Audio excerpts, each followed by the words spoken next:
महाप्राणदीपं शिवं शिवं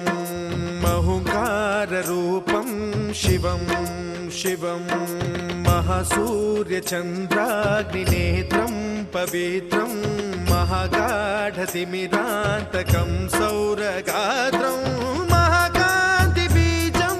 महादिव्यतेजं भवानी समेतं भजे मञ्जुनाथं।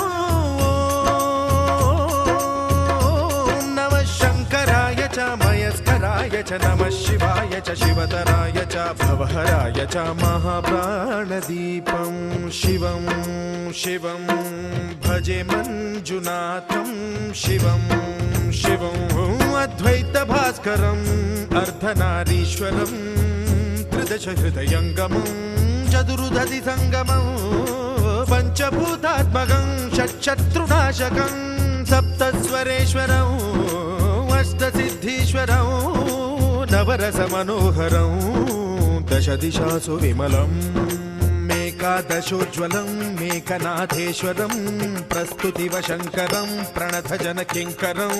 दुर्जनभयङ्करं सज्जनशुभङ्करं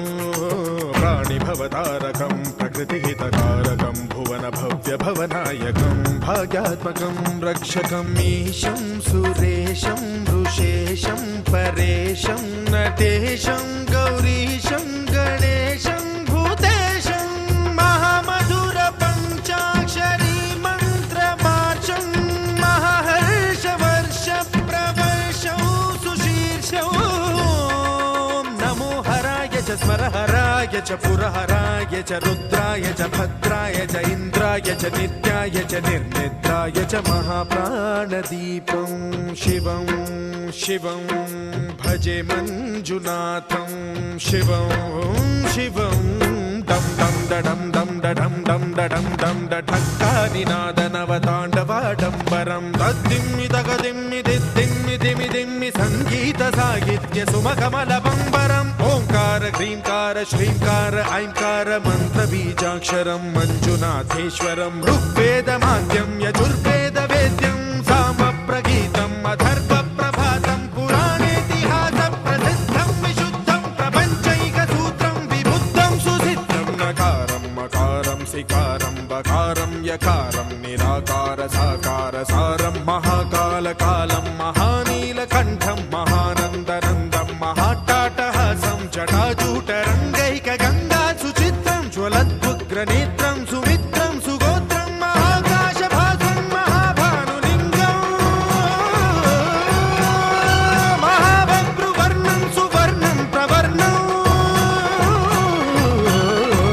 सौराष्ट्रसुन्दरं सौमनाथेश्वरं श्रीशैलमन्दिरं श्रीमल्लिकार्जुनम् उज्जयिनीपुरमहाकाळेश्वरं वैद्यनाथेश्वरं महाभीमेश्वरं अमरलिङ्गेश्वरं रामलिङ्गेश्वरं काशीविश्वेश्वरं परं कृष्णेश्वरं त्र्यम्बकाधीश्वरं नागलिङ्गेश्वरं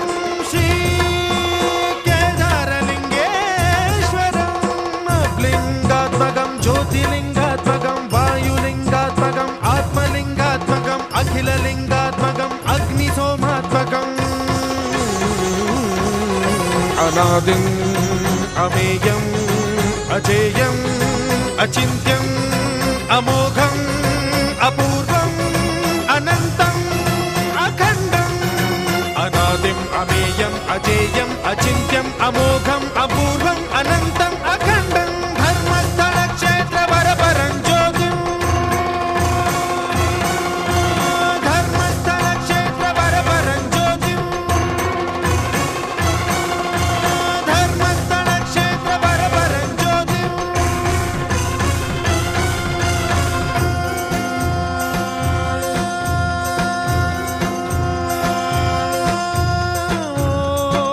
नमः सोमाय च सौम्याय च भव्याय च भाग्याय च शान्ताय च शौर्याय च योगाय च भोगाय च कालाय च कान्ताय च रम्याय च गम्याय च ईशाय च श्रीशाय च शर्वाय च सर्वाय च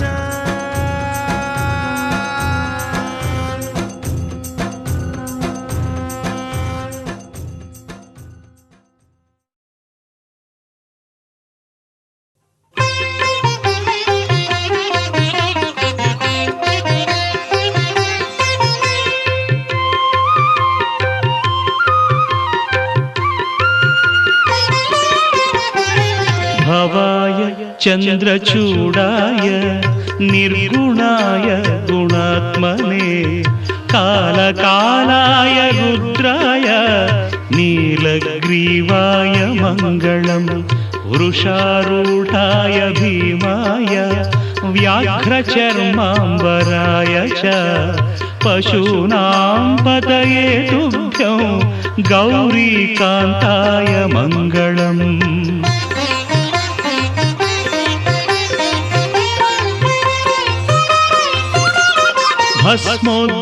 भस्मोद्धूलितदेहाय